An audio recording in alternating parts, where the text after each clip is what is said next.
사람은 안 변합니다. 그래서 당신은 철저히 혼자 서야 합니다. 사람은 밖에서 하는 행동보다 집에서 하는 행동이 진짜입니다. 밖에서는 세상 온화한 척합니다. 인맥 관리도 잘합니다. 친절한 사람처럼 보입니다. 그런데 집에만 들어오면 표정이 달라집니다. 말투가 달라지고 눈빛이 달라지고 가장 가까운 사람에게 가장 차갑게 대합니다. 왜 그럴까요? 심리학에서는 사람은 가장 안전한 곳에서 본성을 드러낸다고 말합니다. 밖에서는 가면을 쓰고 살지만 집에서는 가면을 벗습니다. 그래서 이런 말을 합니다. 집에서 보이는 모습이 그 사람의 본 모습이다. 우리는 보통 사람이 변하기를 기대하면서 살아갑니다. 하지만 안타깝게도 이제는 인정해야 합니다. 사람은 잘 변하지 않습니다. 그래서 당신이 살아남는 방법은 하나입니다. 철저히 혼자 설 줄 알아야 합니다.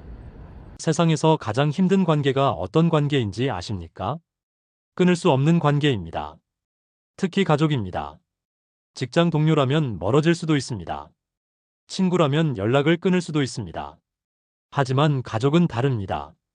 같이 살아야 하고 명절에도 봐야 하고 완전히 끊어버리기도 쉽지 않습니다.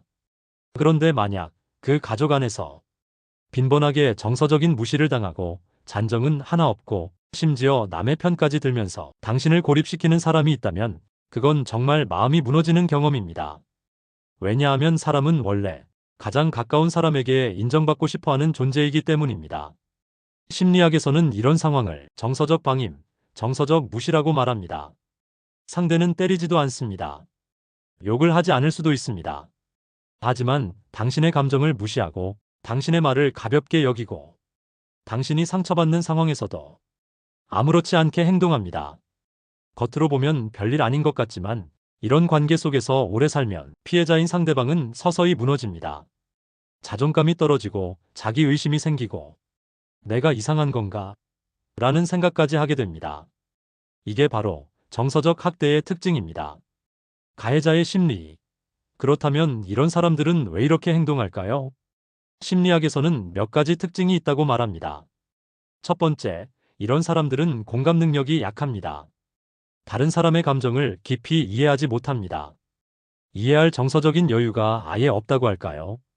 두 번째, 관계에서 권력을 잡으려 합니다. 누군가를 낮추고 누군가를 무시해야 자기가 편해집니다. 세 번째, 밖에서는 좋은 사람처럼 보이고 싶어 합니다.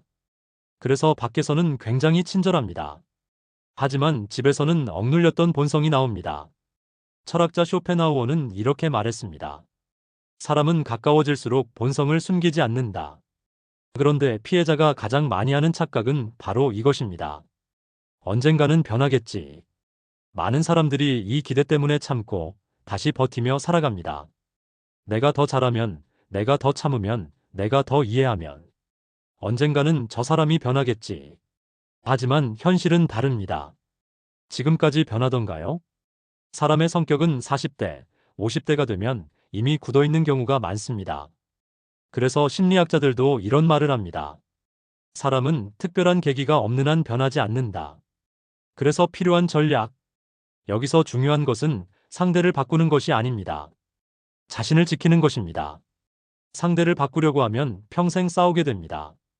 하지만 내 마음의 거리를 조절하면 살 수 있습니다. 그래서 저는 이런 말을 드리고 싶습니다. 정신세계를 분리하십시오. 같이 살더라도 마음을 완전히 맡기지 마십시오. 기대하지 마십시오. 인정받으려고 애쓰지 마십시오. 상대방에게 따뜻함을 얻으려고 하면 계속 상처받습니다. 피해자의 생존법. 그래서 피해자가 살아남는 방법은 하나입니다. 차라리 이혼을 해버리지, 뭐 복잡하게 비굴하게. 이렇게 하냐고요? 이혼은 당장의 해결책일지는 몰라도 또 다른 아픔의 시작일 뿐일 경우가 많습니다. 그 해결책은 자신만의 성을 쌓는 것입니다. 마음속에 자신만의 영역을 만드는 겁니다. 내 생각, 내 가치, 내 인생. 이것은 누구도 침범하지 못하는 영역입니다. 그 사람의 말 한마디에 내 자존감이 흔들리지 않도록 내 마음의 중심을 내 안에 두는 것입니다. 철학자 니체는 이런 말을 했습니다. 스스로 서지 못하는 사람은 결국 누군가에게 짓밟힌다. 약해지지 마십시오. 상처받았다고 무너질 필요 없습니다. 당신이 부족하고 나쁜 사람이어서 그런 일을 겪는 것이 아닙니다. 세상에는 원래 공감 능력이 부족한 사람도 있고 차가운 사람도 있습니다. 사랑을 못 받아본 사람은 사랑을 줄 수도 없기 때문이죠. 그 사실을 이제는 인정해야 합니다. 그래서 앞으로 이렇게 생각하십시오. 저 사람은 저 사람대로 사는 사람이다. 그리고 나는 나대로 사는 사람이다. 내 마음을 완전히 맡기지 말고, 기대하지 말고 내 삶의 중심을 내 안에 두십시오. 그리고 조용히 단단하게 정신적으로 혼자 설 준비를 하십시오. 여기서 잠깐, 정신적으로 혼자 서려면 마음만으로는 어렵습니다. 돈과 건강은 필수라는 걸 기억해야 합니다. 금융 공부도 하시고 돈을 불려가는 정보에 민감해져야 합니다. 하루에 하나씩 공부하면 한 달이면 30개를 압니다. 그래서 정서적인 마음의 독립을 하시란 말입니다. 적당한 마음의 거리를 두고 당신을 보호하십시오. 위선적인 삶을 살란 말이 아님을 기억하십시오. 왜냐하면 결국 사람을 살게 하는 힘은 누군가의 인정이 아니라 자기 자신을 지키는 힘이기 때문입니다. 철학자 스피노자는 이렇게 말했습니다.